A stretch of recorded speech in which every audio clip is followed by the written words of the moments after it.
নমস্কার বন্ধুরা, আমি অনির্বাণ। এই যেটি দেখছেন এই গাছটি হচ্ছে সুন্দরী আপেল কুল। স্ক্রিনে দেখুন কি সুন্দর, দেখুন ঠিক একদম অবিকল যেন আপেলের মতো রং, আপেলের মতো দেখতে। খেতে আপেলের মতো নয় যদিও, কুলের মতোই খেতে।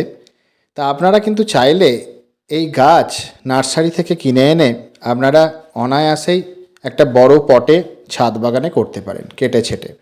আর মাটিতে থাকলে তো মাটিতেও বসিয়ে দিতে পারেন। তা খুব সুন্দর ফলন হয় একটুখানি যদি মেনে চলেন। ঠিকমতো খাবার, ঠিকমতো সূর্যালোক, জল যদি আপনারা একটু ঠিকমতো প্রয়োগ করেন তাহলে আপনারা প্রচুর টবের মধ্যে এই আপেল কুলের ফলন পাবেন। তা এই গাছ অবশ্যই আপনারা নিয়ে আসুন নার্সারি থেকে। আর টবের মাটির জন্য তো একটু ওয়েল ড্রেনেজ সয়েল একটু করে নেবেন যাতে জল স্টক না হয়।